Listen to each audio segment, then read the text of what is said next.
Lo que vendría a ser para poder cerrar el Perú del siglo XX. Vamos a avanzar todo lo que es el Perú del siglo XX. Así que comenzamos los avances, los trabajos relativos a este periodo, ¿ya? La República Aristocrática hasta el gobierno de Valentín Paniagua. ¿Ya? Vamos a resumirlo. La República Aristocrática se le dice así a un gobierno donde exactamente el poder autoritario de un pequeño grupo que gobierna, que lo llamaremos la oligarquía aristocrática o oligarquía civil, son los que tienen un poder total. En este periodo, una pequeña clase social que es el 2 hasta el 3% domina al 97% del sistema. Estamos hablando del partido civil, que por segunda vez llega al poder. El primer civilismo se dio antes de la guerra con Chile. Correcto, fue una etapa donde tuvimos un acercamiento al capitalismo y lamentablemente se firmaron dos contratos o dos tratados que trajeron como consecuencia la guerra. Uno fue el tratado secreto con Bolivia y el otro fue la nacionalización del salitre, que a mi punto de vista me parece bueno. El segundo punto que podemos hablar, esto es el segundo civilismo. Los hijos de los primeros civilistas, ¿ya? 30 años después llegan al poder. Los hijos, los primos, los sobrinos, los descendientes. Entre ellos tenemos a Eduardo López de Romaña, el primer presidente de la República Aristocrática, ¿ya? Caracterizado por firmar un tratado, el Tratado Osma-Villazón, pero también es conocido por otra cosa, porque este personaje es aquel que firma el famoso tratado que se llama el Código de Agua y Comercio. ¿Qué es el Código de Agua o Código de Comercio? Que mientras más rico seas y más propiedades tengas, pues más beneficios del Estado vas a tener. Mientras menos dinero tengas, pues vas a estar siempre bajo el nivel de las otras clases sociales. ¿Qué te parece a ti? Eduardo López de Romaña se ve claramente que solamente beneficiaba a su club, a su grupo. En este periodo que se hace llamar la República Aristocrática, que dura entre 1899 a 1919, es cuando aparece también el Club Alianza Lima.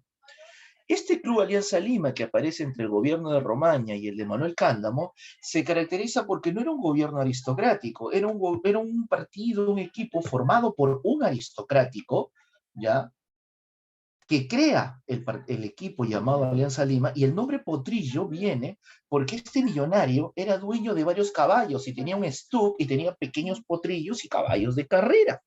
Entonces, los que trabajaban dándole la limpieza a los caballos son los jugadores con los cuales se forma Alianza Lima. Por eso que el color de Alianza Lima en origen no era azul y blanco, era verde y blanco, el color del pasto donde hacen correr a los caballos.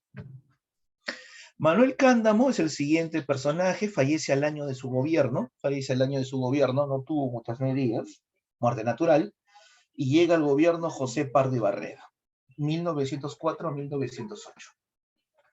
Un personaje que apoyó mucho a la legislación. Durante su gobierno se forman los primeros movimientos, vamos a decirlo así, se forman los primeros movimientos civiles que reclamaban la lucha por las 8 horas de trabajo.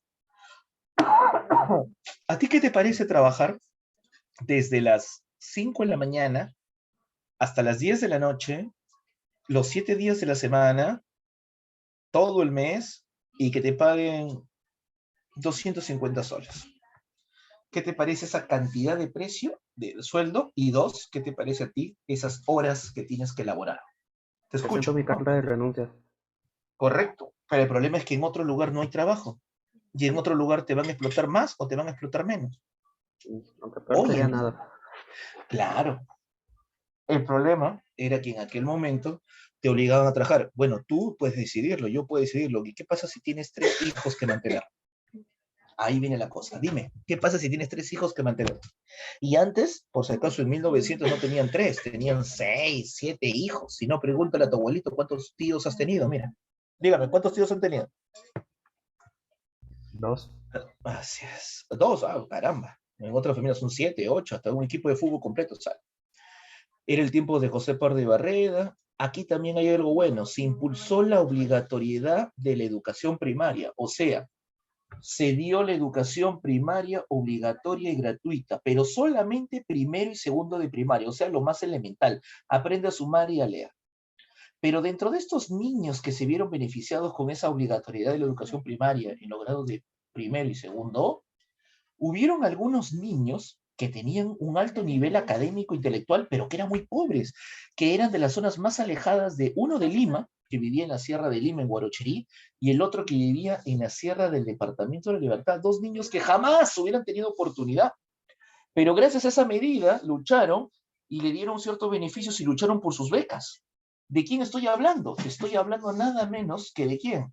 Te estoy hablando nada menos que del limeño Julio César Tello y en este caso, del hombre de Santiago de Chuco, que era el gran pesador César Vallejo. ¿Sabías la historia de estos dos chicos que se convirtieron en dos intelectuales de gran nivel? Así es como la educación permite dar verdaderas oportunidades, democratizar las oportunidades, es educación. ¿Sí? Eso es lo más importante. Muy bien. Ahí lo tenemos a Cándamo, primer gobierno de José Pardo, entre este caso. Luego sigue el gobierno de Leguía. Esto es antes del oncenio, por si acaso. Primer gobierno de Leguía. ¿Sí? El presidente que más ha regalado nuestro territorio, el que ha firmado la mayor cantidad de tratados y ha sido un regalón de territorios tremendamente. Billinghurst, el PAN. ¿Cómo le conocían a este gobernante? El gobierno del PAN, ¿qué? ¿Qué le decía? ¿Lo sabes o no? Dímelo. ¿No? Lo llaman el pan grande. ¿Alguien sabe por qué le llaman el pan grande? A ver, dímelo. ¿Por qué le llamaron el gobierno del pan grande? Dime. ¿Nada? Le decían el gobierno del pan grande porque en su gobierno se estableció una figura. Aquí lo voy a poner mejor, ¿ya? Quiero que vean esta siguiente imagen.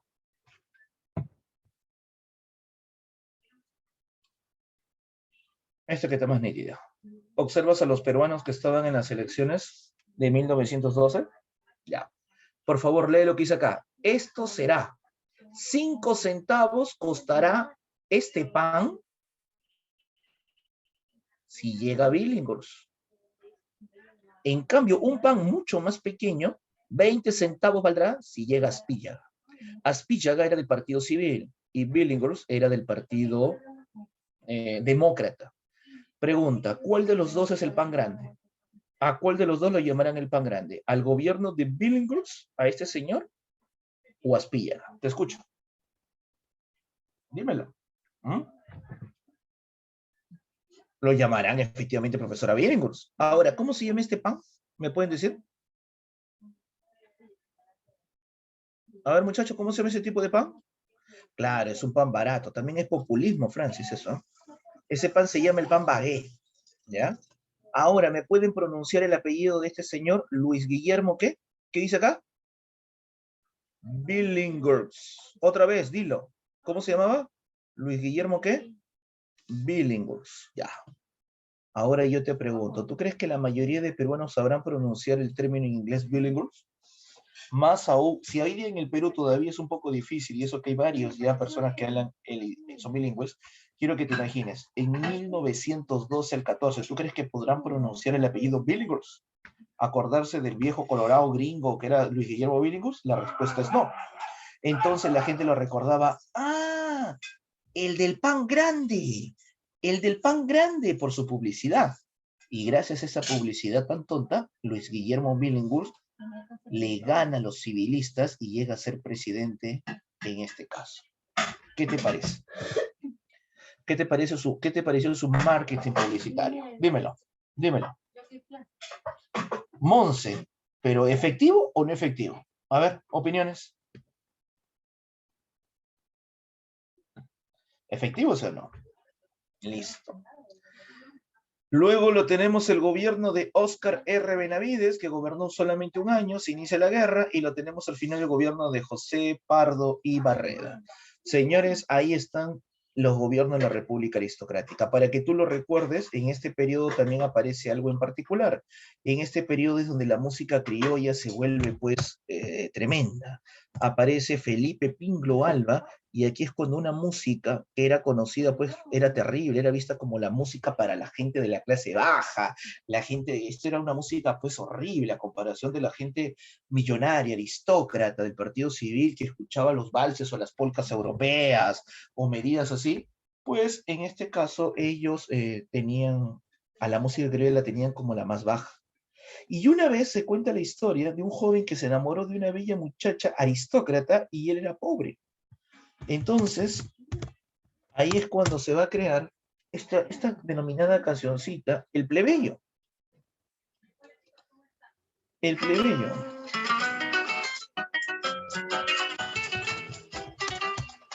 ¿La han escuchado alguna vez? A ver, dímela.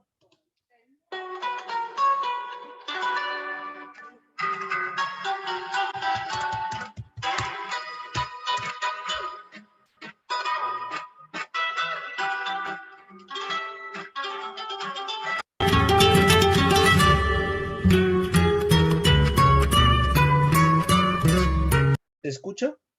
Quisiera saber si se escucha y se ve. Sí, profe. Sí. Ya. Escuchen la letra y rápido, un pedacito de la letra y me van a decir de qué trata y si está relacionado justamente al tema de República Aristocrática.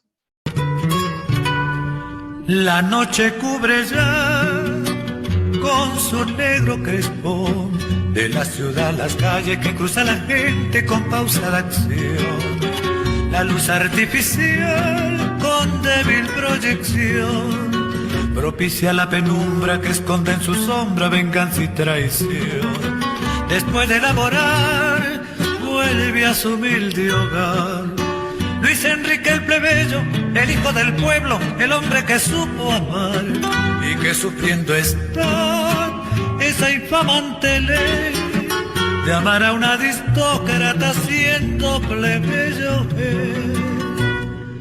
Trémulo de emoción, dice así en su canción: el amor siendo humano tiene algo de divino. Amar no es un delito porque hasta Dios amó. Y si el cariño es puro y el deseo es sincero, ¿por qué robarme quiere la fe del corazón? Mi sangre aunque plebeya también tiña de rojo el alma en que se anida mi incomparable amor. Ella de noble cuna y yo humilde plebeyo, no es distinta la sangre ni es otro el corazón. Ahora te pregunto, dime, ¿tiene o no tiene relación exactamente con este periodo? ¿La música criolla expresa el sentir popular de lo que se vivía de la coyuntura social del Perú del siglo XX? Opiniones, por favor. Rápido, dígame, escriban, participen. ¿Qué opina? ¿Expresa o no expresa el sentimiento de lo que ocurría en la década del siglo XX, a los inicios del siglo XX, durante la República Aristocrática? ¿Nada? ¿Mencione?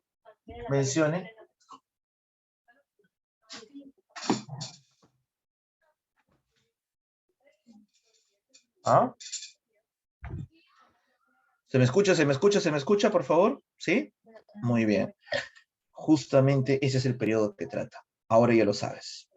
Por eso que la música criolla es considerada muy cercana al sentir popular. Es el tiempo de tus abuelos en los tranvías. El del famoso pan grande de Billinghurst, cuando los dueños de las tierras eran los gamonales y eran los que explotaban de una manera terrible, donde las personas se tenían que inclinar ante el patrón. Patroncito, ya llegó usted, y se tenían que inclinar. ¿Tú qué opinas que te tengas que inclinar ante una persona porque es el patrón, dueño de la tierra? ¿Ah? Que pueda abusar de tus derechos y tú te quedes callado, tranquilo. Dímelo. ¿Qué opinas del problema del indígena peruano en este caso? A ver.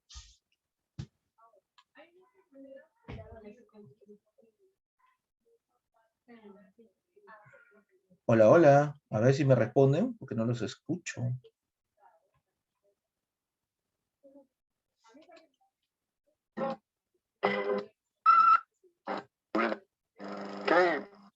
¿Discriminador?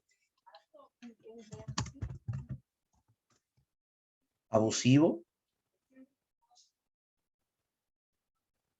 ¿Sí? ¿No?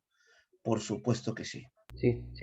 Recontra abusivo, discriminador, sin beneficio, donde maltrataban a las personas, donde tenías que inclinarte ante el patrón.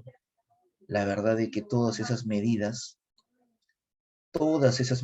pues tenían que acabar de una manera, de una forma rápida, porque si no iba a traer un grave problema, ¿no? El problema del indígena. Y esto vamos a tenerlo a lo largo de todo el siglo XX, muchachos, ¿ah? ¿No? Vamos a tenerlo a lo largo de todo este periodo, porque la explotación, la discriminación en ¿El Perú es un país discriminador?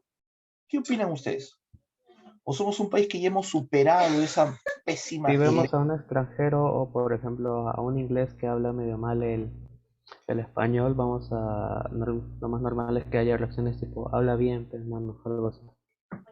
Ajá, eso es cierto. ¿Y qué pasa si escuchamos a la mayoría de peruanos, sobre todo los costeños, escuchan a una persona que tenga un origen andino y que se exprese un poquito mal en el español? ¿Ah? ¿Qué opinas tú? Le ¿Qué va a dirán, pasar? habla bien, seguro. Y se van a burlar. Claro. ¿Van a ser críticos o no? ¿Mm? Sí, Sí. van a ser críticos. Por ejemplo, hay un documental que lo pueden buscar ustedes por internet, se llama La Revolución y la Tierra, que trata justamente sobre el problema del indio, ¿no? El problema del indio, que no debemos llamarnos indios porque nosotros no somos de la India, somos indígenas, para comenzar. Nosotros somos indígenas, entonces que nos llamen indios es estúpido. Miren En ustedes este acá. continente.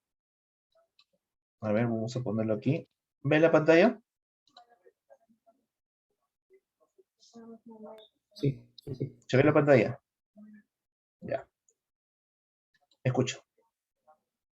50 años después, la población había sido reducida a 1 millón. El ordenamiento colonial fue establecido por Toledo, un virrey muy importante en el siglo XVI. De acuerdo a sus reglas, el Perú estaba dividido en 2 esferas. Una esfera que él llama república de españoles y una segunda, otra república de indios. Para cada una había leyes y obviamente los indios tenían la carga, ¿no? La peor parte. A los negros y a los indígenas se les consideraba subespecies. Al dueño de la tierra, designado por el rey de España, tenían que trabajarle la tierra gratuitamente, por la gracia que les daba de trabajar una parcela para ellos. ¡Por el rey! ¡Por el rey! ¡Por el rey! Después en el Perú vino el 28 de julio, encabezado por los hijos de españoles nacidos acá. Fuimos libres e independientes, pero el sistema semifeudal continuaba.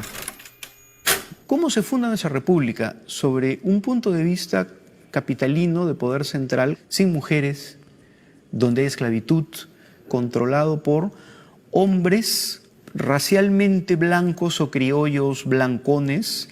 Entonces es un país fundado sobre una minoría que representaría, calculo, el 3% de las personas. Si tú ibas a la serranía o un pueblito chiquito en cualquier parte del Perú, ni siquiera sabían que eran independientes. Y se mantiene excluida la población del voto a través del veto a los analfabetos. Entonces, ¿qué hecho? Aymara, por definición, era analfabeto. La peor situación para los campesinos indígenas fue el siglo XIX, porque sin el control de la administración española, los criollos tomaron tierras de los campesinos. Lo que empieza a hacer los grandes hacendados es ir avanzando sobre las comunidades campesinas, las comunidades de indígenas, incorporándolas dentro de la hacienda. Amaya, papacito, Amaya. Entonces lo que antes era tu tierra, como nadie no estaba inscrito en ningún registro, ahora era del hacendado, pero para poder usarla tú tenías que trabajar para él.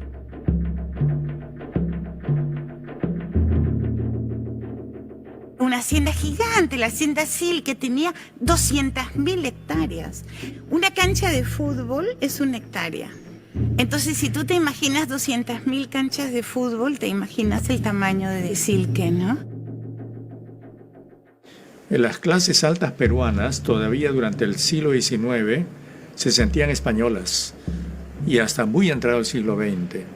Yo me apellido Petrozzi, así que muy español no soy, pero me siento español por ser peruano. Este momento comprenderá usted que para mí ahora como parlamentario es mágico. No lamentaban públicamente la independencia, pero se sentían más españoles que peruanos. Nosotros admiramos y apreciamos España, nos sentimos desde el Tratado de Tordesillas españoles, claro, toda América debió ser española. Yo personalmente me siento muy ligado a España. La oligarquía peruana piensa el problema del indio en términos de la solución es la desaparición de los indios. Unos apuestan a la desaparición biológica por la vía del mestizaje. Hay otros que piensan en un etnocidio blanco, es decir, desaparecer al indio culturalmente. Y tengo a todos estos indios que me quieren y respetan, porque a cambio de su trabajo. En esta parte nos voy a explicar rápidamente lo que quiero llegar, que es el problema del indio. Observen. I'm Walter Cronkite. We take you to one of the remote areas of the world, to the high Andes of Peru. Not far from this hacienda are many others, where the Indians with the same heritage are serfs, willing to bow down their heads in submission to the man who owns or rents them. ¿Qué opinas? No escuché. No escuché. ¿Qué opinas que se tenga que inclinar el peruano ante el patrón para que le toque la cabeza como un perro, como una mascota, cuando mueve la cola o hace alguna travesura ante su dueño? Eso tenían que hacer todos los indígenas. Si tú no saludabas al indígena, te cayó un fuetazo en la cara, un golpe. Cuando ya nacías, ya pertenecías a la hacienda.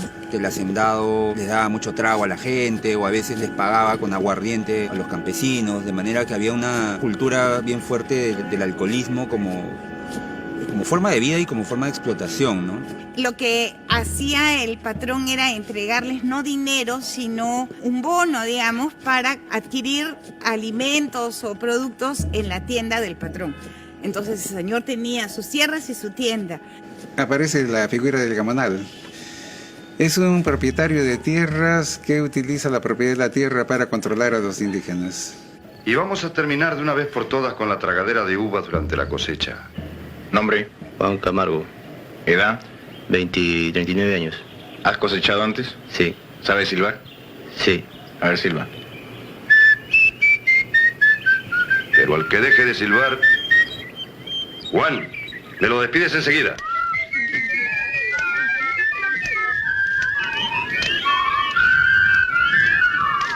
Hacían lo que querían con los indios. Este Romanville era un tipo muy alto, como de 1,90 m, 2 metros. Y para subir a su caballo siempre traía un indio para que se pusiera de cuclillas y se montara sobre su espalda. Que el señor Romanville fuera a su hacienda o alquila. Ahora quiero que me entiendas el por qué te explico esto, muchachos. Siempre se dice, el campesino está contento cuando está arando su tierra. Silba y canta como un ruiseñor, porque ama su tierra y su trabajo. Chicos, le pregunto, ¿el campesino silba porque está contento? Dígame. Está silbando por obligación. Para que no comiera, porque al indígena no le daban de comer, al indígena no le daban de tomar leche. ¿Para qué le vas a dar leche a un bruto? Dáselo a alguien. A ese no.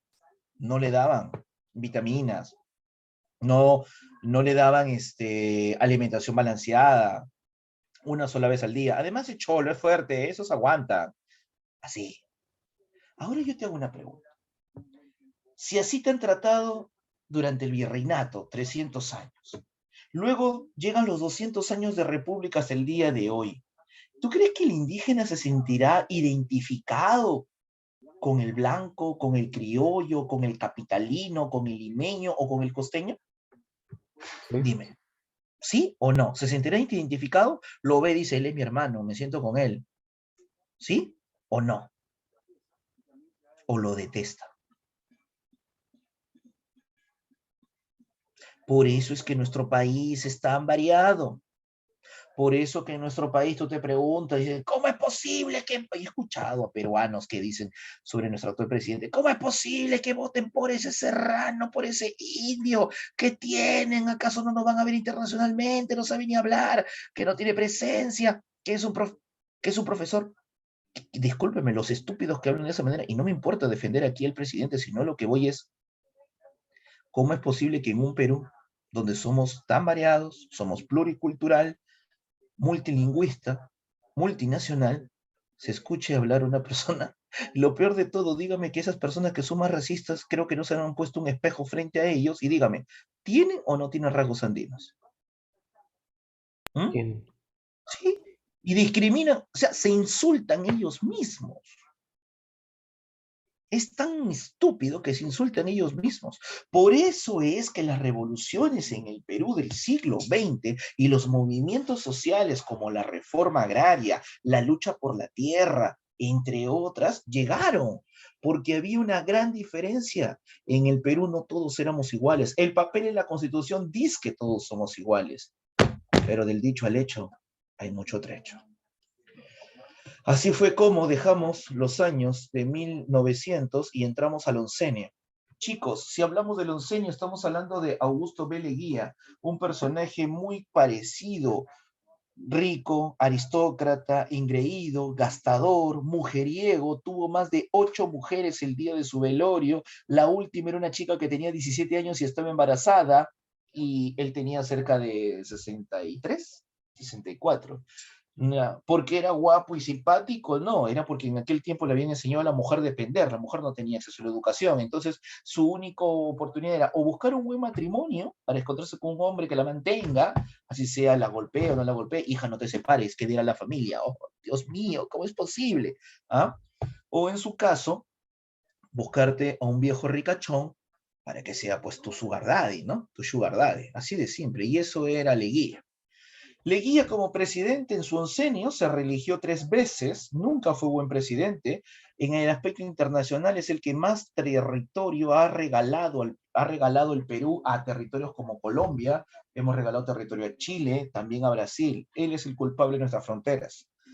El Tratado Lozano, firmado con Colombia, lo tuvo callado desde 1922 que se firmó hasta 1930 cuando le dieron golpe de Estado.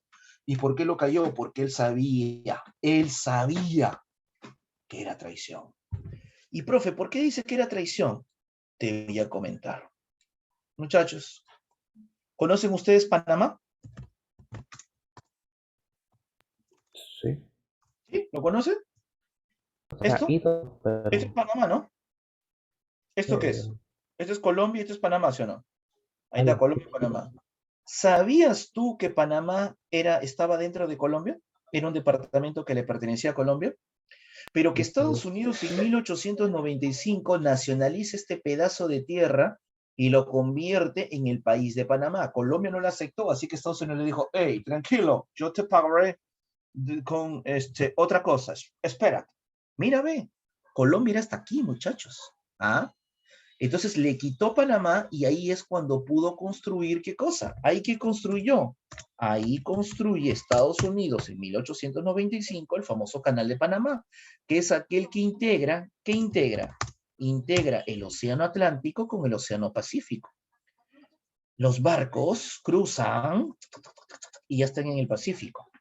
Pregunta, así te cueste dinero, cruzar por aquí, ¿te ahorra tiempo de viajar y dar la vuelta por todo el fin de Sudamérica? ¿Sale Sí. a cuenta o no sale a cuenta? Lógico. ¿Y quién era el dueño del canal de Panamá? ¿Panamá? ¿Tú crees que Panamá era el dueño? No, dímelo. ¿Quién era el dueño? Estados Unidos. Estados Unidos. Pero le prometió a Colombia pagarle con territorio.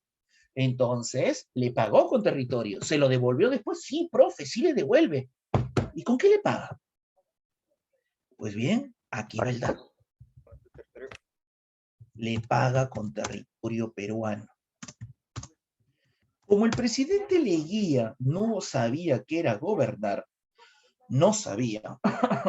Señores, miren lo que era Perú. Perú era todo esto. Hasta acá llegaban, muchachos. Los ríos Putumayo, Amazonas, y dentro de ellos acá un pueblo llamado Leticia, todo esto era Perú. El presidente Leguía fue obligado por los Estados Unidos, no, también porque era un cobarde y traidor, el presidente del Onceno Leguía le regala y cede todo ese territorio.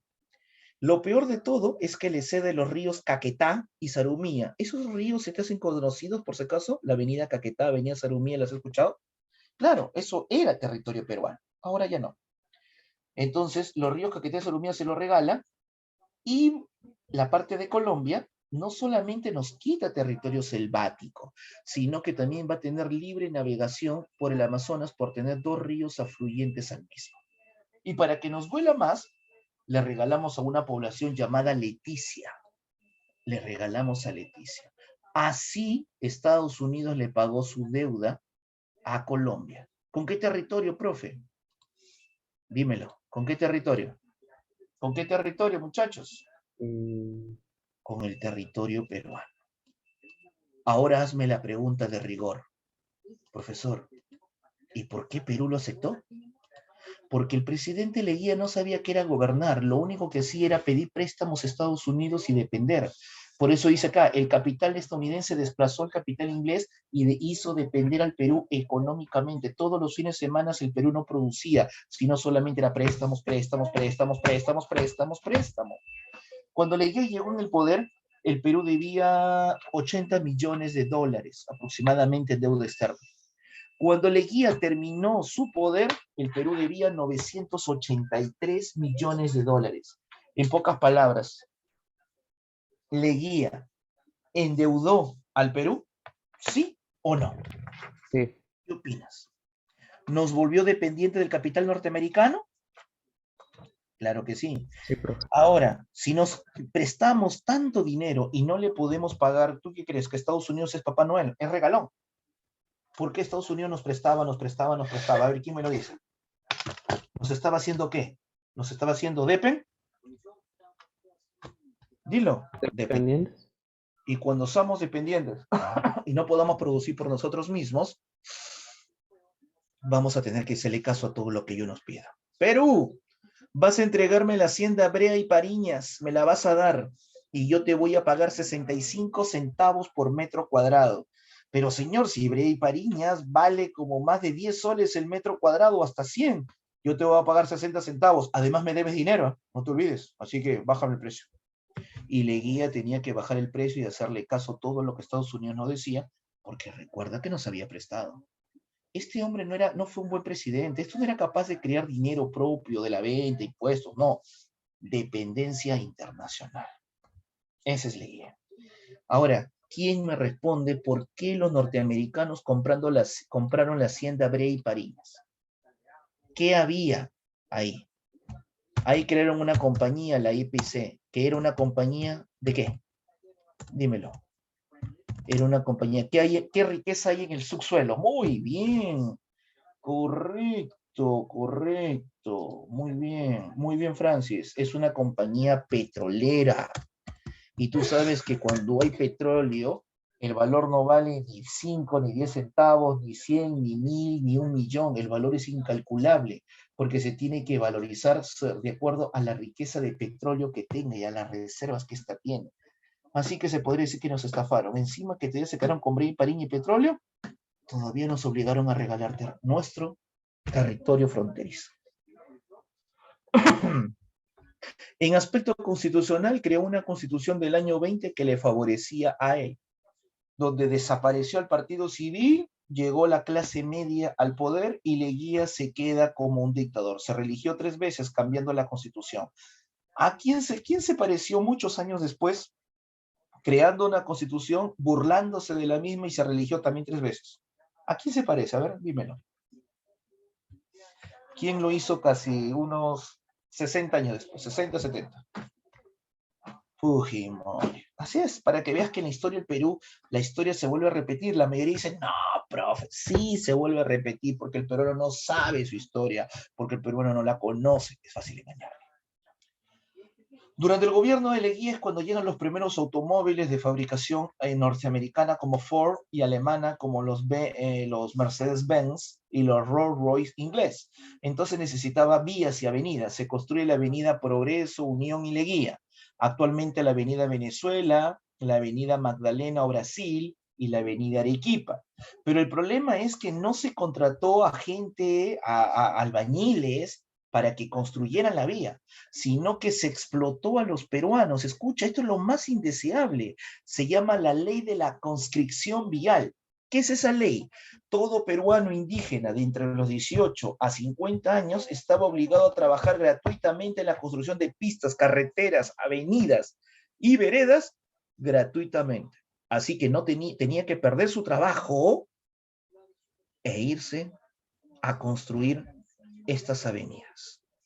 Dime, ¿qué te parece la ley de la conscripción vial de Leguía?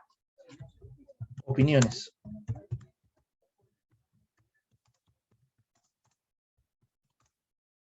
Opiniones, ¿qué me dicen? ¿Discriminador? Sí. ¿Explotador? Miren cómo los peruanos teníamos que trabajar. Así. Salir. Miren. Trabajar. Sin recibir ni comida. Tu esposa tendrá que ver cómo te alimenta. Esto es el Perú, muchachos. El Perú está de cambio. Ustedes tienen que sacarse la mugre. Así es, sus hijos van a beneficiarse. ¿Qué pasa, caramba? ¿Ah? Y con policía para obligarte. Pobre que no trabaje, te metió un fuetazo el policía. Bajo presión todos trabajaban. Claro, todos trabajaban, pero ¿tú crees que es justo que todos trabajen sin recibir un sueldo? ¿Que te explote? Porque esto es explotación, o sea, yo voy a ese punto, ¿no? Yo voy a ese punto. Ahora, ¿tú crees que estos señores que estaban acá van a tener un carro? No, solo beneficiaba a un grupo social, explotaba para beneficiar a un grupo social. O sea, seguía la marginación en contra de los peruanos. Esa es la amarga verdad de este gobierno. Ay, Dios mío, solamente en el Perú pueden ocurrir estos casos. Pero bueno, Leguía termina su gobierno porque ¿quién cae? ¿Quién cae? ¿Quién cree que cae? Cae los Estados Unidos. ¿Alguien me puede decir qué pasó en el año de 1929? Respóndemelo, dímelo. 1929. ¿Qué ocurrió? La caída del crack, correcto, la caída de la bolsa de valores de Nueva York, la que manejaba la economía internacional, se va al diablo. Entonces Estados Unidos también se va al diablo junto con su economía. ¿Y qué pasaba con los países que dependían de Estados Unidos como Perú? Y el presidente Leguía, dímelo, ¿qué crees que pasó? También cayó, pues, profe. Y si también cae, ahí se produce el fin del leguismo y arranca un nuevo periodo que se llama el tercer militarismo. ¿Está claro? ¿Sí? El tercer militarismo. En ese periodo llamado tercer militarismo, es un periodo donde, como lo dice el término, otra vez llegan militares al poder. Llega Luis Miguel Sánchez Cerro y Óscar Ruperto Benavides.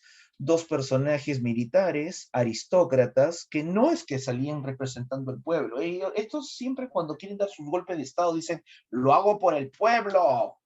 Lo hago por el pueblo. Tengo miedo que se vaya la economía al diablo. Lo hago por mi pueblo, ¿no? O el pueblo es aquel que me ha elegido, ¿no? Todos utilizan al pueblo, pero a nadie le importa el pueblo. Le importan sus beneficios y el grupo. ¿Cómo se llama ese pequeño grupo que dan los golpes de estado, que son los más ricos, que son dueños de las empresas, las haciendas? Dame el término. ¿Cómo se le conoce? Comienza con O. Oligarca, oligarquía.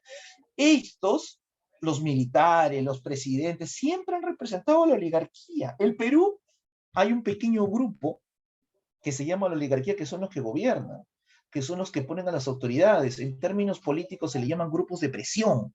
Grupos de presión. A ellos no les importa llegar a ser el cargo de general o ministro o congresistas. Ellos ponen a congresistas, claro, que tienen que luchar y sacar cara por ellos. Se llaman los grupos de presión.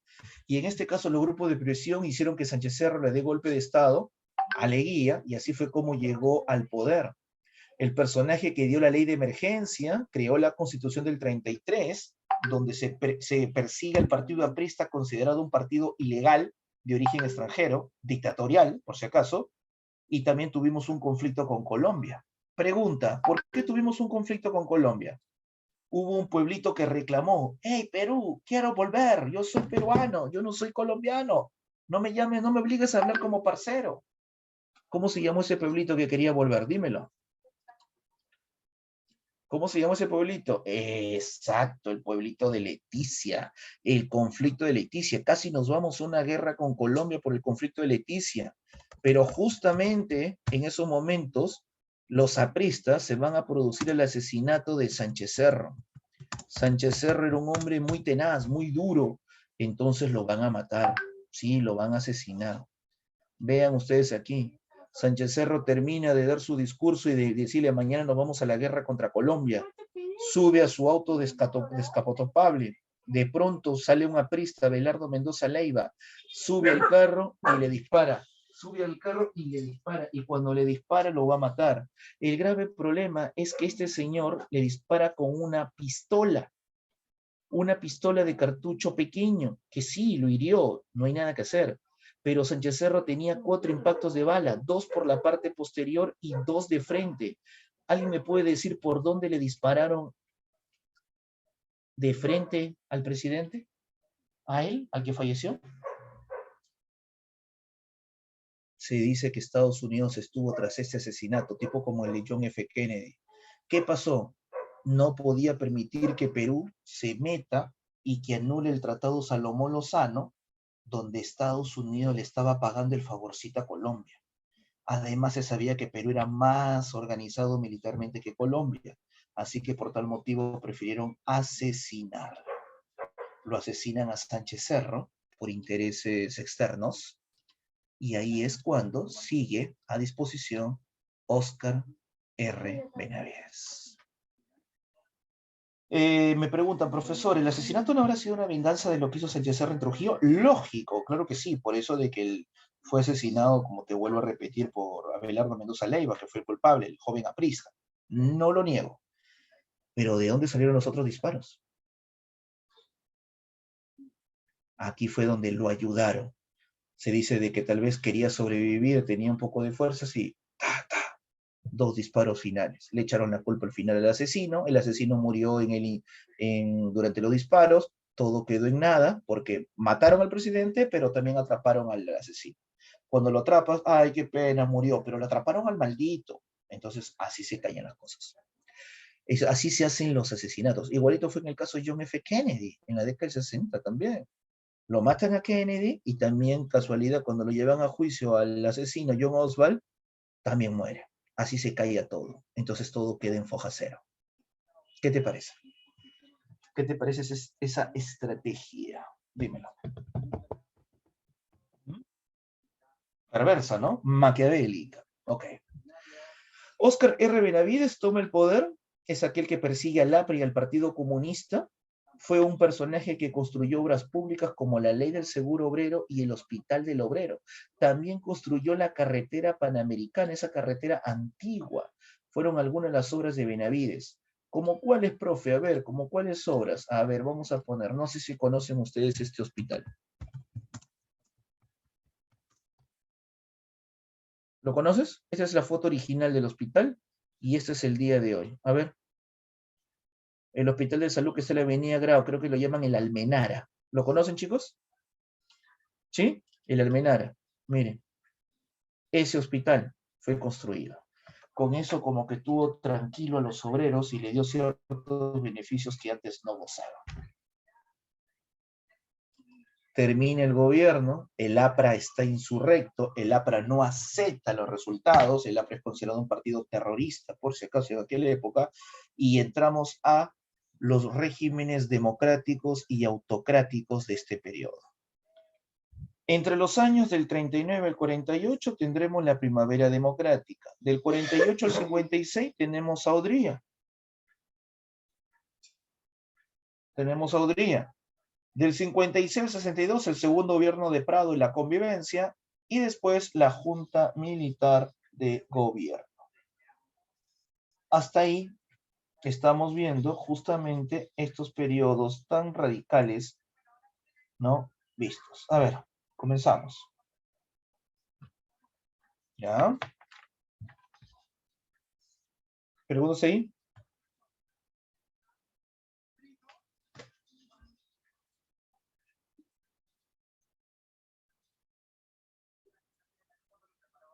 ¿Me escuchan, chicos? Hola, hola.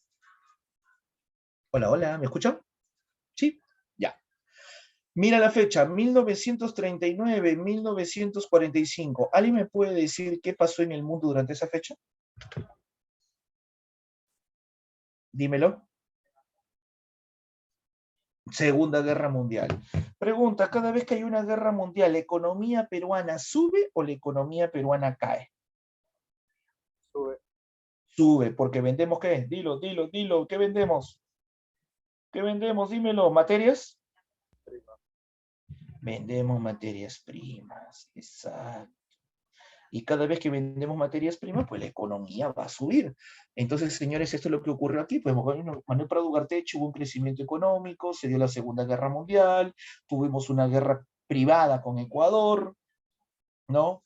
Aquí aparece nuestro héroe. ¿Quién es el héroe de la Fuerza Aérea del Perú? Que aparece en los billetes de 10 soles. José Abelardo Quiñones. ¿Han escuchado? El que tomó su avión y se fue directo contra toda la flota ecuatoriana. Un héroe, eso sí, indudablemente. Joven, era el mejor piloto del Perú. Había sido especializado en Estados Unidos. Lamentablemente la guerra se nos llevó a este joven valeroso. La verdad. Mi respeto, José Abelardo Quiñones.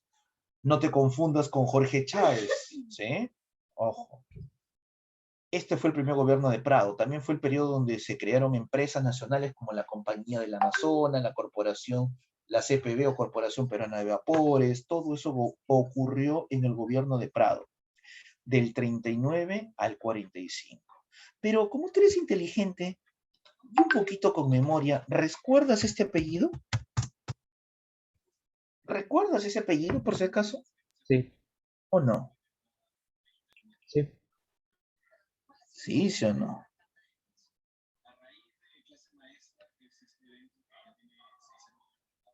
¿Quién fue?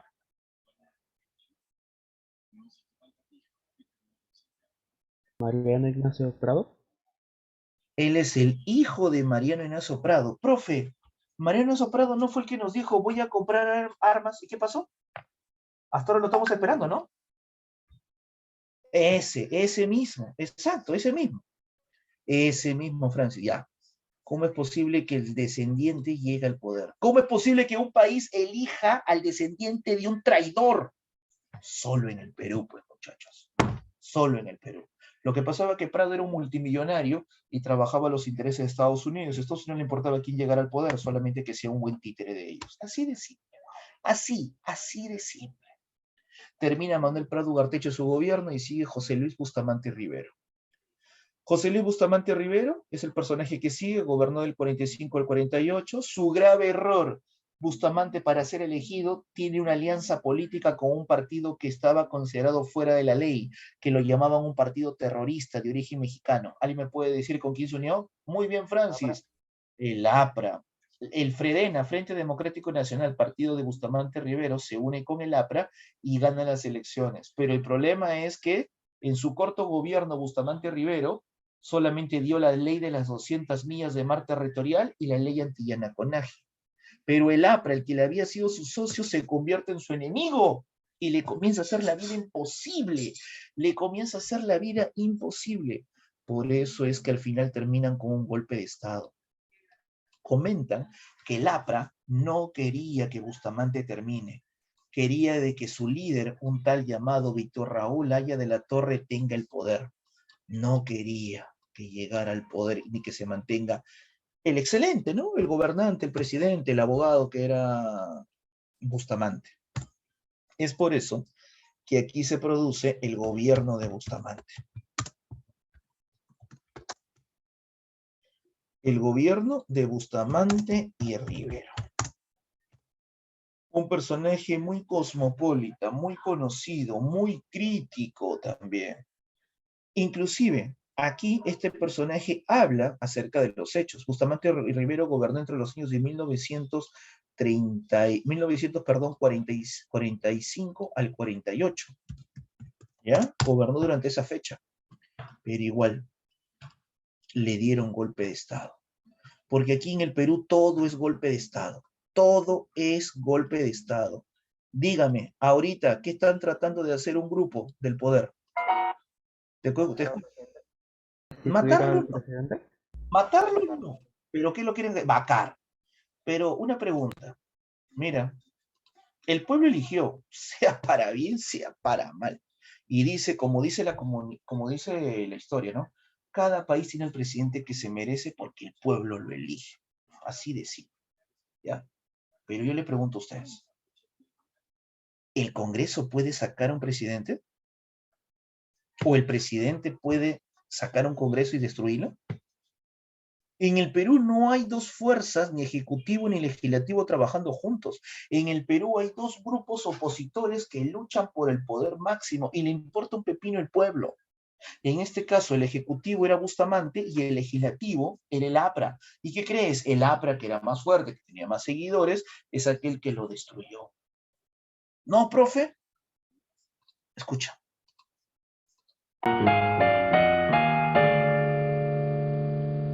En 1945 se convocan a elecciones en el Perú. El doctor José Luis Bustamante y Rivero gana los comicios derrotando al mariscal Eloy G. Ureta, héroe de la guerra con el Ecuador. Bustamante y Rivero era el candidato del Frente Democrático Nacional, formado por intelectuales y políticos de tendencia moderada, que recibieron todo el apoyo de los agroexportadores y las Fuerzas Armadas. Bustamante y Rivero negoció con el APRA su vuelta a la legalidad, a cambio de los votos apristas para su candidatura. Tras muchas deliberaciones, Haya de la Torre aceptó el acuerdo a cambio de la mayoría parlamentaria y la inclusión de dos apristas en el gabinete ministerial. Ya en el gobierno, el APRA obligó a poner en práctica un programa de subsidios y controles de precios que originarían un grave desabastecimiento y la consiguiente especulación en los mercados. Esta situación produjo un clima de grave inestabilidad social. En 1947, la bancada aprista no se presentó a la instalación del Parlamento. Entonces, la derecha llamó a formar una alianza nacional contra el APRA. La violencia llegó a su clímax con el asesinato de Francisco Graña Garland, director del diario La Prensa, opositor al APRA. Graña Garland es asesinado por los apristas porque lo criticaba en su diario de aquella época, que se llamaba La Prensa, y al APRA no le gusta que lo critiquen, solamente le gusta que lo apoyen. ¿Acaso tiene esa característica el APRA y lo sigue manteniendo? Sí. Sigamos.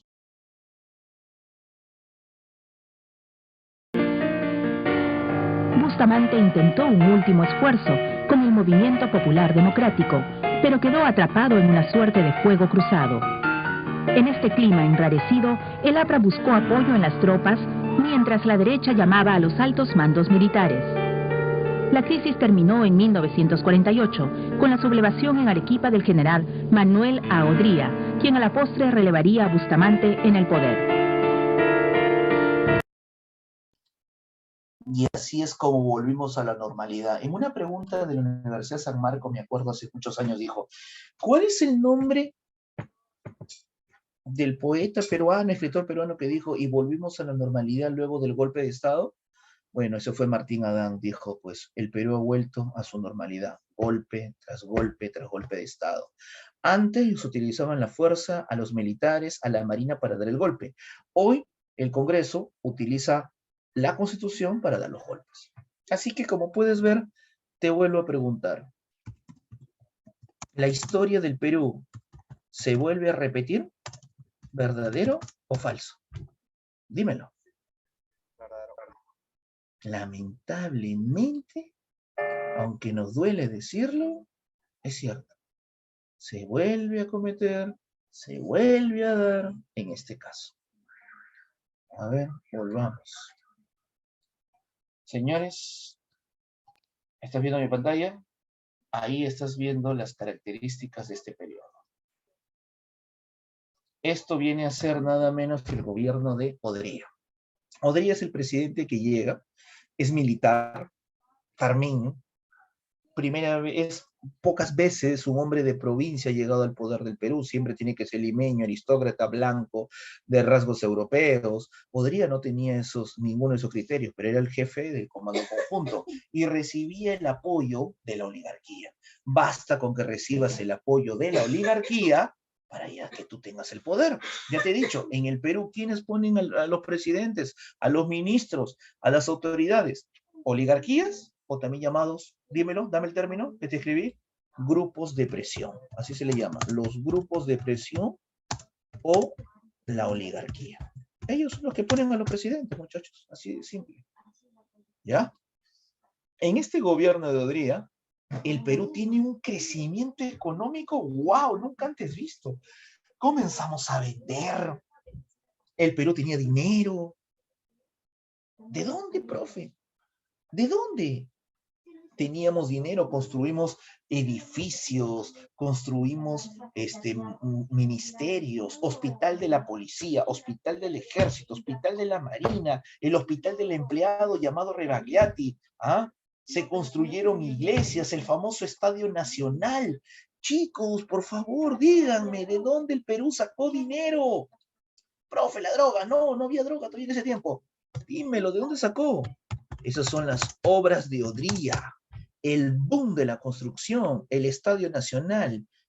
Miren a esto de aquí, ¿lo conocen? El que está ubicado en la avenida Bancay, frente al centro comercial El Hueco. ¿Lo reconocen o no? Frente al Hueco, donde está el centro comercial El Hueco. ¿Por qué se llama El Hueco? Porque iban a construir un gemelo y lo iban a unir con un puente aéreo. Mira, en el año 50 ya hablaban de eso.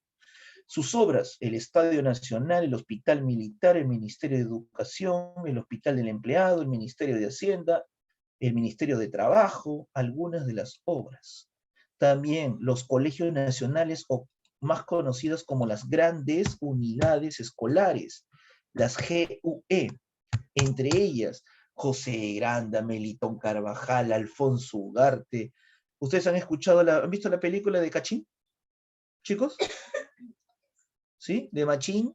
Ya. ¿Se acuerdan que habla de su colegio? Esa es una gran unidad escolar. ¿Cuál era el lema de Odría? Hechos y no palabras. Yo cumplo, yo hago obras, yo no floreo, como el APRA. Lo que pasa es que Odría era un personaje que era muy radical. Él era poco de hablar, él era más de actuar. ¿Era dictador? Sí. El APRA sí le tuvo miedo, al punto que el líder aprista, llamado Víctor Raúl de la Torre, tuvo que pedir asilo político y esconderse en la Embajada de Colombia, porque Odría había dicho, lo atrapan y lo matan. No lo quiero vivo, lo matan, así de simple. ¿Ves un aprista en la calle? ¿Ves un comunista en la calle? Métele un tiro. El Perú vivía esos tiempos, así de sangrientos. ¿Qué pasaba si un vecino decía, oye, Francis, es aprista? Francis, ¿qué pasaba contigo?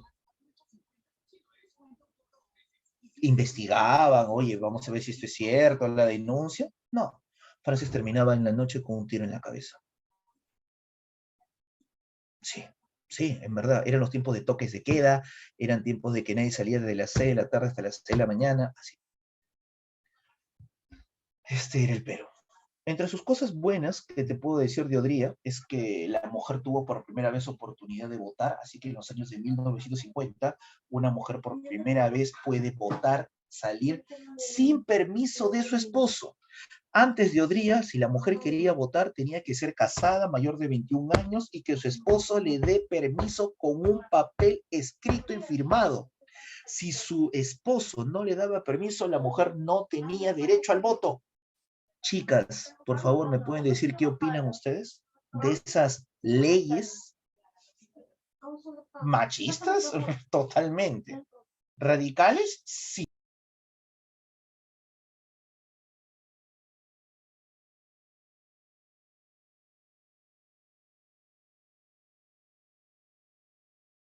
A ver, chicos, díganme, ¿qué les parece esas leyes? Por favor. Ya, no solamente chicas, chicos, ¿qué pasaría si tu hermana, tu madre, tu hija tuviera que pedirle permiso a su esposo y su esposo le dé permiso por escrito para que puedan ir a votar? Dime, ¿qué opinas? Sería raro. Lógico, Sería raro. ¿no? Por eso yo les digo, ¿ustedes saben cuánto hemos sufrido nosotros los peruanos, las peruanas, para poder llegar a tener leyes, para poder tener igualdad, para poder ir a votar, para que no nos discriminen en el voto? ¿Cuánto? Y aún así vamos a votar y votamos mal. Aún así votamos por presidentes malos, votamos por congresistas malos. Dios mío, tanto hemos sufrido para ir y regalar nuestro voto de la manera más insulsa. Dime, ¿es justo? ¿Te parece que es justo? ¿Te parece?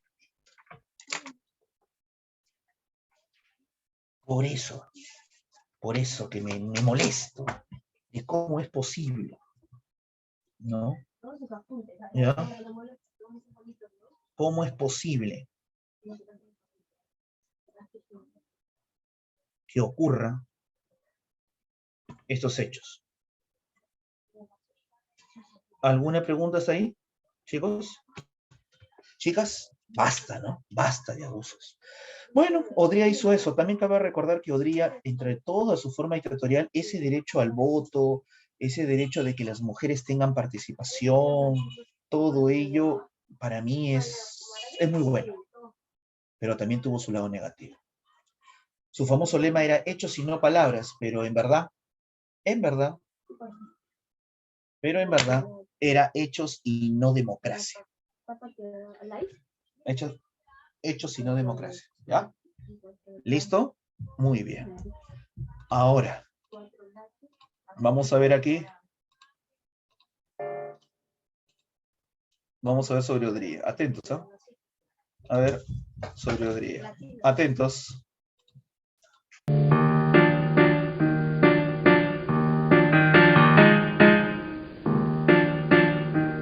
Tras el golpe de Estado de 1948, el general Manuel A. Odría impone un gobierno autoritario y represivo, sin Congreso ni libertades, suspende las garantías individuales e inicia una cacería contra partidarios del APRA y de los grupos de izquierda. Promulga la Ley de Seguridad Interior de la República para frenar opositores. Odría adoptó una política económica de corte liberal, con una menor intervención del Estado en el aparato productivo y en el mercado. Alentó la inversión extranjera, principalmente norteamericana, mediante una legislación favorable al capital foráneo. La oligarquía agroexportadora apoya estas medidas.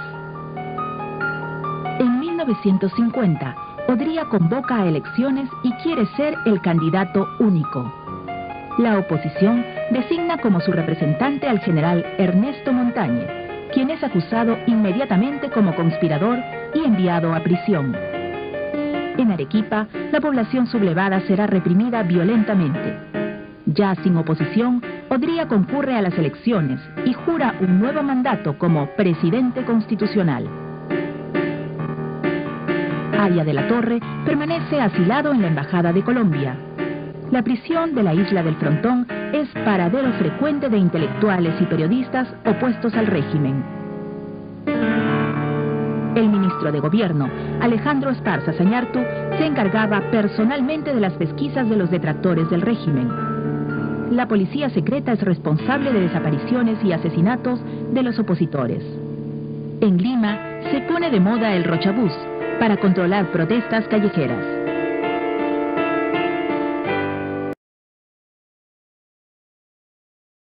Aquí eran tiempos, chicos, donde te podían detener y te ponían 15 días preso. Si agarraban y buscaban y decían, a ver, vamos a ver, a ver, joven Marco Negrete, venga para acá usted. ¿Qué estudia? No, señor, no estudio. ¿Trabaja? No, no trabajo todavía, mis padres me mantienen. Ah, ¿eres vago? Había una ley que se llamaba la ley en contra del vago, el atestado de vagancia. Te ibas preso 15 días por no trabajar ni estudiar. Claro que de esa manera metían preso y castigaban así a los enemigos del régimen odreísta, principalmente apristas, comunistas o alguien que reclamara en contra de la dictadura. ¿Qué te parece?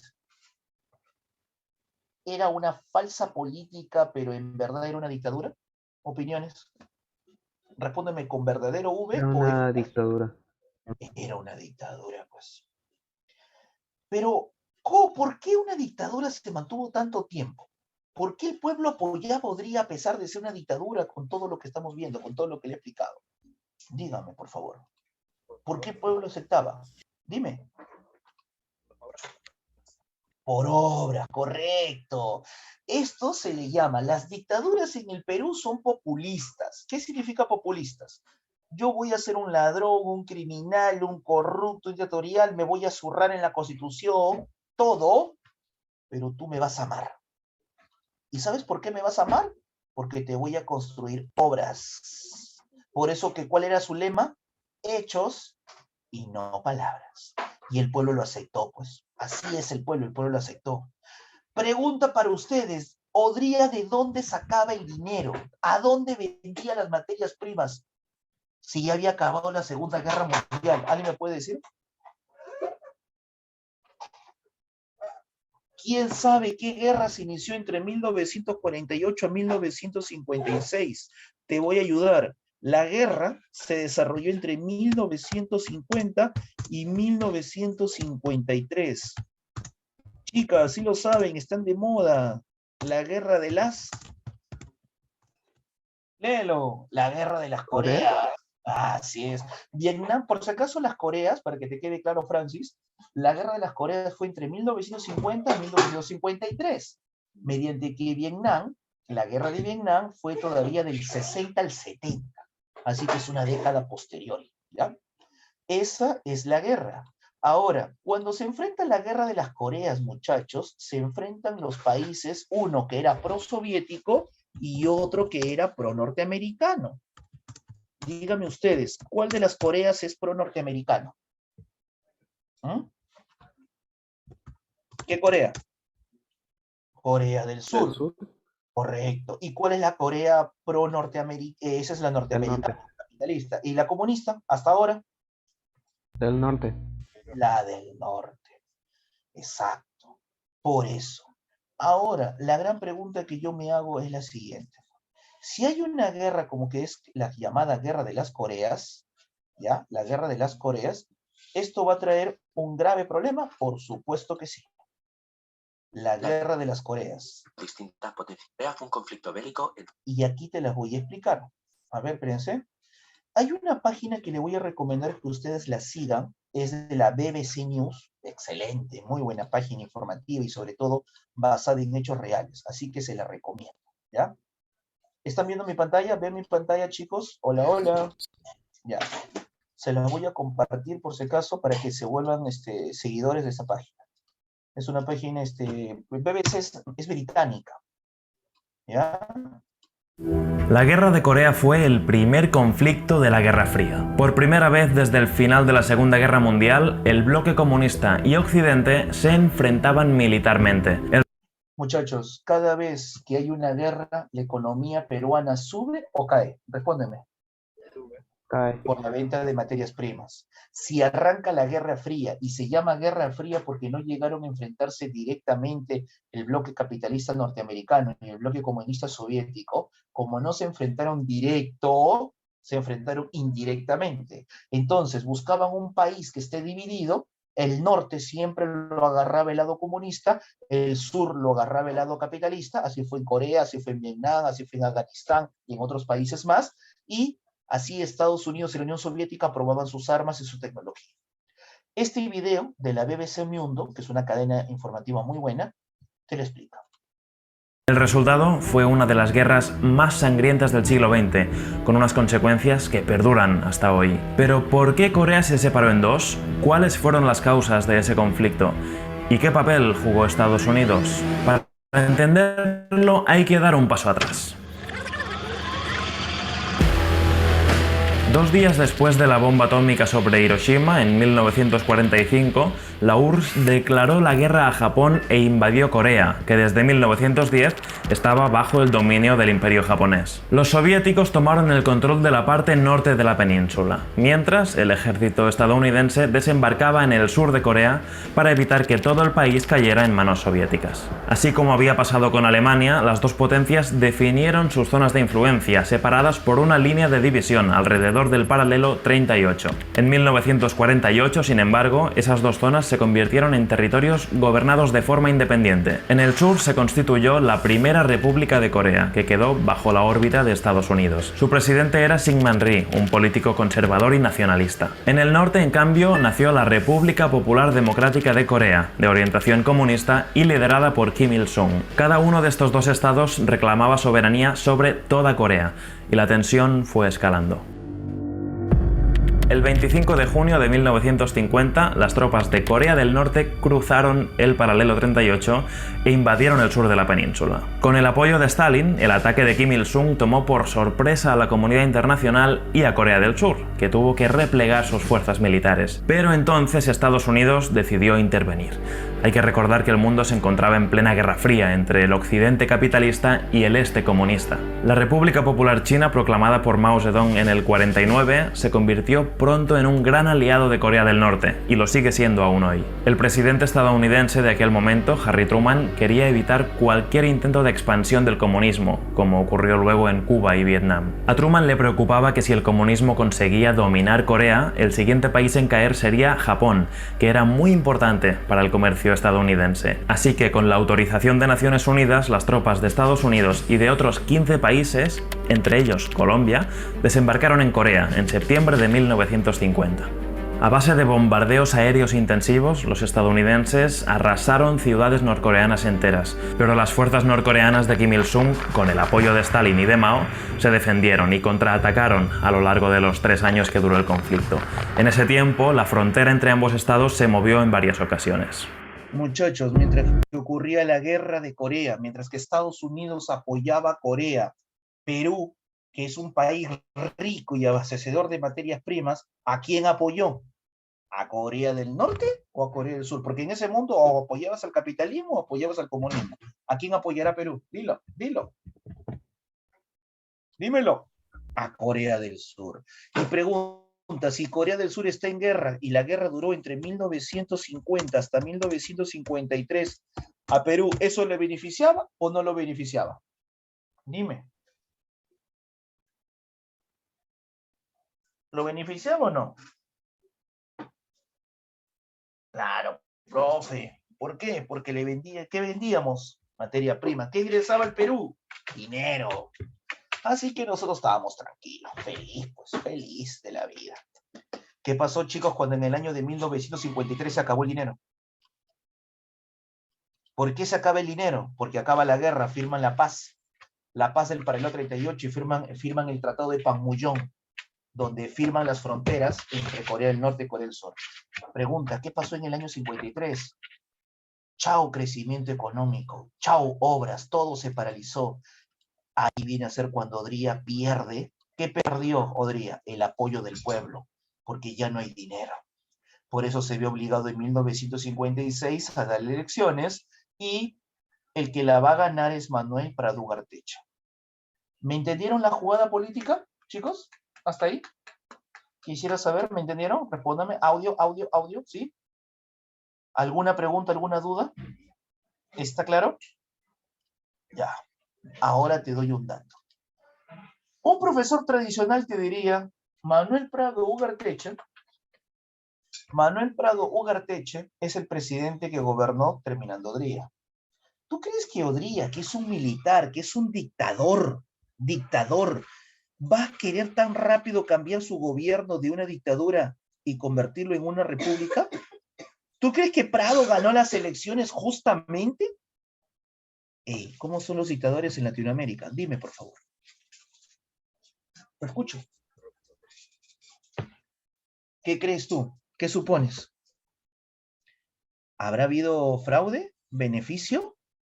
¿Sí o no? Haga sus especulaciones, los escucho. Sí, lógico que sí. Y te voy a decir cuál es el escándalo. Odría tenía varios candidatos, pero Prado Ugarteche ya había sido presidente. Sí, el mismísimo descendiente del voy a comprar armas y ya vuelvo. Le dijo, Prado, ¿no quieres volver a ser presidente? Prado le dijo, sí, por supuesto, ya. Pero eso sí, Prado, tú y yo vamos a firmar un acuerdo secreto. Lo vamos a llamar el Pacto de Monterrico. O sea, yo, Odría, te voy a apoyar para que tú, Prado, gane las elecciones. ¿Qué te parece? Prado, tú ganas las elecciones, pero con una condición. Tú a mí no me investigas absolutamente nada. O sea, todo queda en secreto. ¿Qué te parece esa estrategia? Te escucho. Dímelo.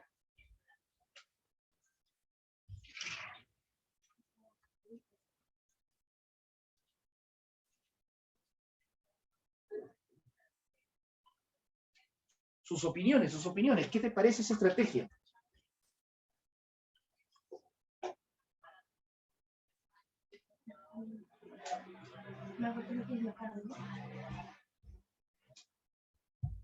A ver, sucia. ¿Y esas estrategias por si acaso se seguirán cometiendo en el Perú? ¿Apoyar a un candidato a su favor? ¿No? Claro que sí, eso es lo malo, pues muchachos. No lo hacen por la gobernabilidad o por el país, lo hacen por sus sucios intereses.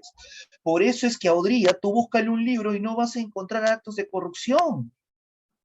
¿Ah? Pero si tú investigas, vas a encontrar. ¿Y sabes por qué? Porque lo cayó comprado, pues, en el Pacto de Monterrico. Ya lo sabes. Prado. Gobernó el Perú entre el año del 56 al 62. El APRA fue su aliado. Prado era más inteligente, no se dejaba manipular. Durante el gobierno de Prado hubo una tensa calma. El Perú creció económicamente. No vendimos materias primas. No había una guerra. No, ya había acabado la guerra, todavía no iniciaba Vietnam. Pero lo que sí te voy a contar es que ocurrió algo. Se dio el boom pesquero. A ver, profesor, ¿qué es el boom pesquero? ¿Alguien sabe qué es el boom pesquero? ¿Muchachos? A ver. El boom pesquero y Banchero Rossi. Profesor, Banchero Rossi, eso no me suena peruano, eso me suena pero italiano, ¿no? Bueno, era descendiente de italianos, fue peruano, fue magnate, y este personaje fue uno de los más inteligentes ingenieros industriales del Perú. Yo creo de que toda carrera es interesante, ¿ya? Para mí toda carrera es interesante. Pero Banchero Rossi fue un peruano adelantado a su época. Déjeme decirse. Un peruano adelantado a su época. Hábil. Su papá era de vinos. Un hacendado, ¿ya? Un hacendado. Pero él no quería ser como su papá. Él dijo, no, papá, a mí no me des la herencia, se lo vas a dar a mi hermano. Yo voy a hacer mi trabajo, mi fortuna. Y se dedicó primero a hacer velas. De velas cambió a fábricas, y de fábrica cambió rotundamente y se volvió el magnate de la harina de pescado. ¿Quién ha viajado a Chimbote? ¿Han sentido ese olorcito o no? Dígame. Dígame. ¿Han sentido ese olorcito tan rico? Harina de pescado, ¿no? Así es. Este fue el magnate. Escuchemos un poquito quién fue Luis Banchero Rossi, el peruano del siglo XX. Durante los primeros años de este siglo, había en el Callao alrededor de 400 pescadores, la mayor parte de ellos inmigrantes italianos, y entre Chorrillos y Ancón, algo más de 50. Nadie se imaginó en ese entonces que un joven industrial tacneño sería el descubridor del gran potencial pesquero que aguardaba en el mar. Luis Banchero Rossi fue ese joven y el gran titán de la pesca peruana y mundial durante la década del 60. Con solo 32 años, logró que el Perú se convirtiera en el primer exportador mundial de harina de pescado, demostrando con ello que sí es posible dar grandes pasos para conseguir el desarrollo. Luis Banquero Rossi vendió de todo y viajó con sus productos por toda la costa peruana, ofreciendo abarrotes, aceite para motores, melaza para el engorde de animales y el vino Carrión que fabricaba su padre en Tacna. Lucho terminó su media a los 15 años de edad. Entonces mi madre quería que estudie una carrera. Yo creo que un poco pensando en el futuro del desarrollo mismo del negocio de mi padre. Mi padre tenía una bodega de vinos y de piscos y de aguardientes. Pero él viajó a Trujillo a estudiar en la Universidad de Trujillo Ingeniería Química. Banquero Rossi, con 24 años de edad, creó su primera empresa de conservas, Florida. Y gracias a la Guerra de Corea en 1955, sus conservas se exportaron con éxito. Estando en Chimbote, descubrió el gran valor nutritivo de la anchoveta. Compró la única fábrica de harina de pescado que existía y preparó muestras de este rico alimento para llevarlo a los países de mayor producción ganadera en Europa. A los 28 años Lucho se dio cuenta que tenía una gran responsabilidad, no solo con sus trabajadores, sino con el país. Creo que nosotros tenemos que sentirnos que podemos tratar de igual a igual a cualquier otra potencia que esté en el ámbito de la pesquería. Y creo también que si en nuestro país podemos implantar una filosofía de capacidad y de eficiencia, podremos obligar que en un futuro muy cercano que la marcha al oeste será una hermosa realidad. Nosotros manejábamos todo el complejo pesquero de Lucho, que consistía en 7 fábricas de harina de pescado, una conservera y un astillero, aparte de las 130 embarcaciones propias del grupo. Digamos. Te hago una pregunta. ¿Se volvió el hombre más influyente del siglo XX o no? ¿Qué opinas? Dímelo. ¿Mm? El segundo gobierno de Manuel Prado Ugarteche, el boom pesquero. El gobierno terminó, se dieron elecciones y Manuel Prado Ugarteche dijo, si Odría me dio el pase a mí y firmé el pacto de Monterrico, yo le voy a dar el pase a otro político y ese político me tiene que callar todos mis escándalos. Pues así es. ¿Y a quién crees que le iba a hacer ganar? Le iba a hacer ganar las elecciones al líder del partido aprista. Por favor, dame el nombre del líder del partido aprista. ¿Quién tenía que ganar? El líder del APRA. Dame el nombre. ¿Quién era? Víctor Raúl Haya de la Torre, correcto. Pero ¿tú crees que el Comando Conjunto de las Fuerzas Armadas iba a permitir que el partido aprista, que había asesinado a un coronel del ejército como era Sánchez Cerro, que había asesinado al dueño del diario El Comercio, que había asesinado al dueño del diario La Prensa, podía llegar al poder? No, por eso cayó un golpe de Estado. Y ese golpe de Estado se llama la Junta Militar de Gobierno 62-63. Solo estuvieron un año, no hicieron casi nada, dieron elecciones y la gana un presidente joven. ¿Quién la gana? Léelo. El primer gobierno de Fernando Belaúnde. Ah, profe, así fue, claro. Belaúnde nunca iba a tener oportunidad de ganar. Belaúnde gana, sí, por voto popular, pero gana ¿por qué? Porque el pueblo ya estaba asqueado. El pueblo estaba asqueado ya de los partidos. ¿Cuál es el problema? A ver, dime si se parece algo a los últimos 3 o 2 gobiernos que hemos visto en estos últimos 10 años o en estos últimos 6 años. Dime tú, si Belaúnde es el presidente, él es el poder. ¿Qué cosa? ¿Qué poder es si Belaúnde gana las elecciones? Belaúnde es el poder, ¿qué? Ejecutivo, correcto. Pero tenía un grave enemigo, el poder legislativo. Y el poder legislativo, ¿quién crees que tenía la mayoría? Los 2 partidos que habían perdido. APRA, de Víctor Raúl Haya de la Torre, y el UNO, de Odría. ¿Tú crees que el APRA y el UNO habrán hecho una alianza y se habrán unido con Belaúnde para poder gobernar y sacar al Perú de la terrible crisis económica? Y en el caso de la minería, la pesquería, trabajar continuamente y en conjunto por el bienestar del Perú. ¿O tú crees que el legislativo luchará para desacreditar al ejecutivo y mandarlo al diablo? Y producirá una crisis política y una crisis económica donde la moneda se devalúa, donde no hay inversión extranjera. ¿Qué crees tú? ¿La opción A, unión, o la opción B, desunión? ¿Qué crees que pasó? ¿La A o la B? Respóndame. ¿Qué crees que hicieron? En 1963 a 1968. La respuesta, ¿se unieron? No, muchachos, no se unieron. Todo lo contrario, más bien comenzaron a inestabilizarlo. Votaron a más de 6 ministros, 6 carteras de ministros de Belaúnde para generarle una crisis política.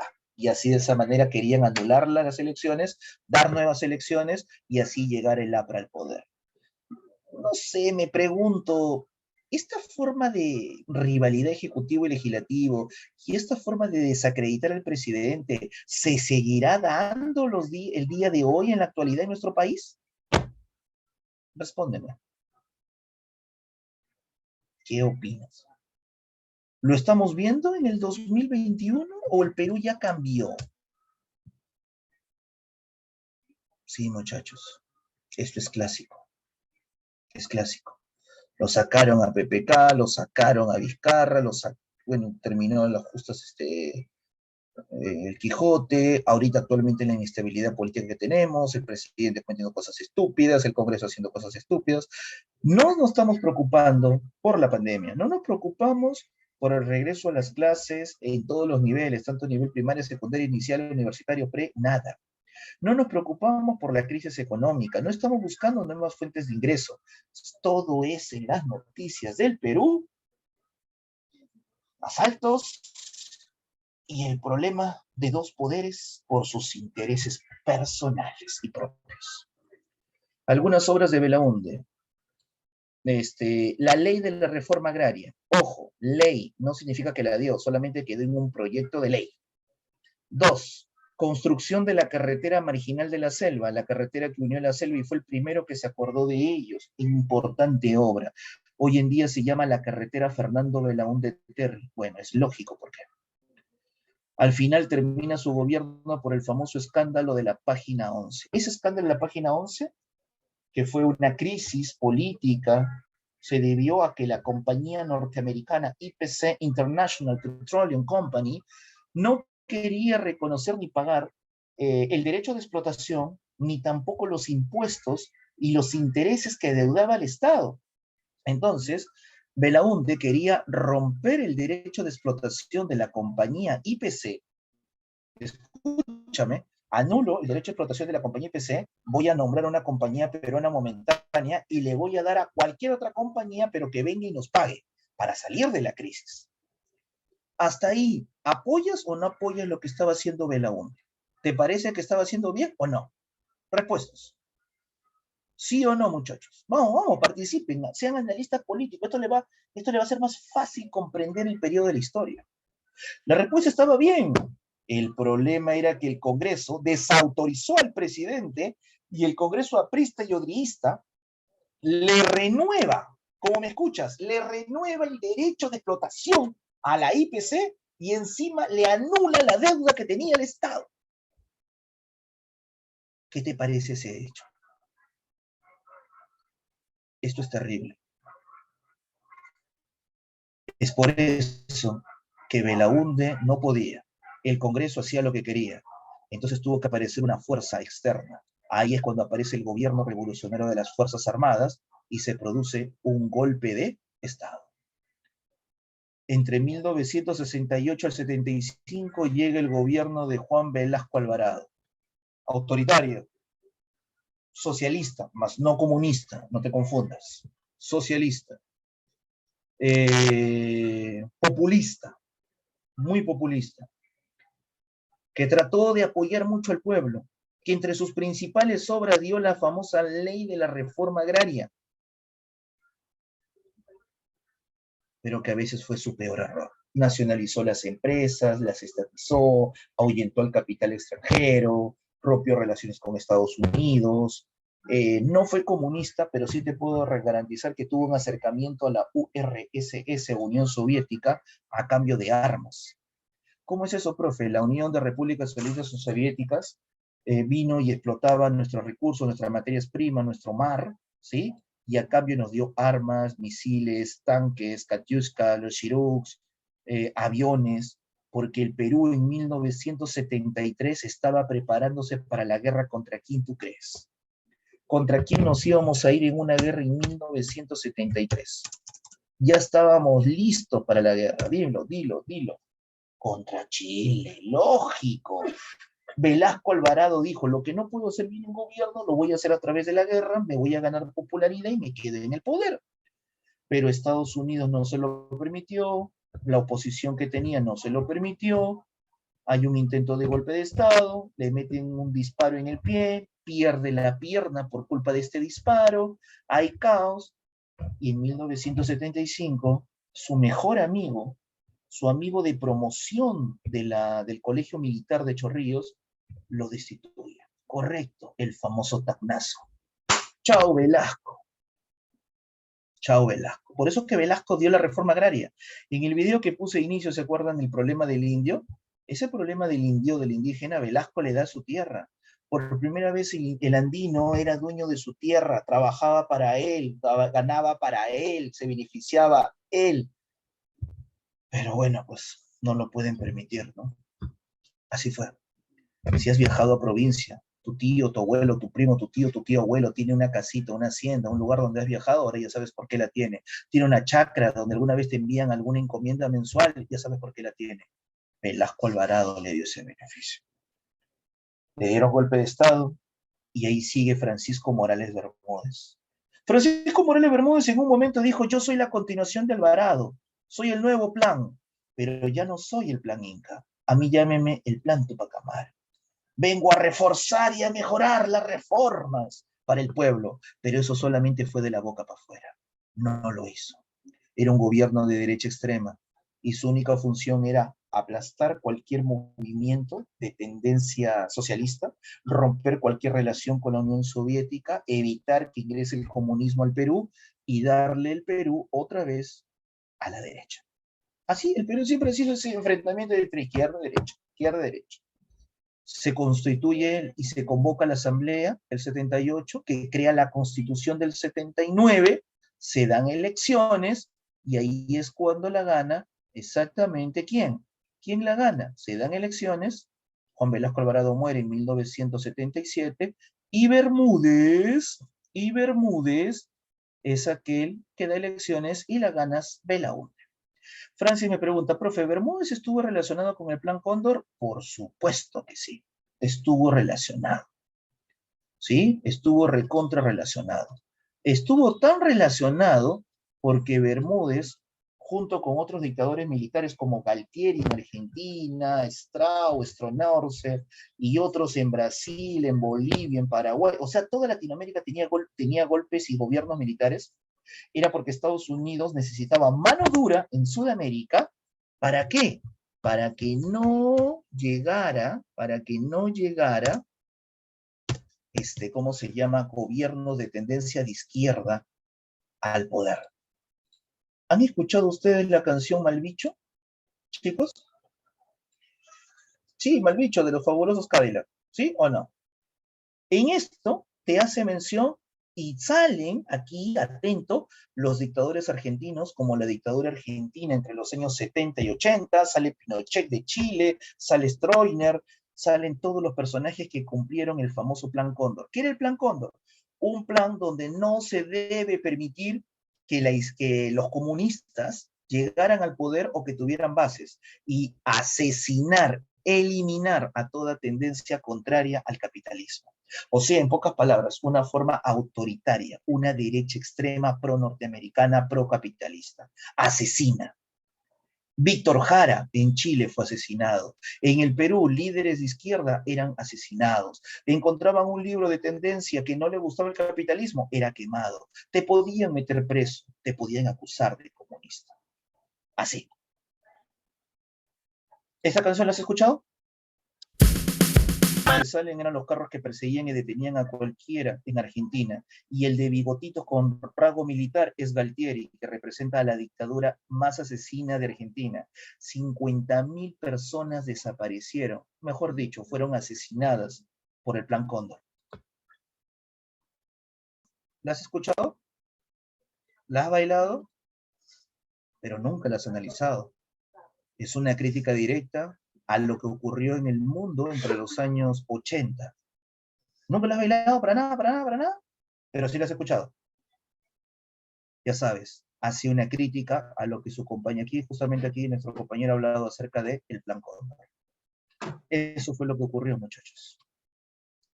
Entre el Perú en el año 80 y tenemos al gobierno de Belaúnde, Alan García y Fujimori. Belaúnde y Alan García. ¿Alguien me puede decir qué hecho, qué ocurrió aquí? A ver, ¿qué apareció aquí? Dime.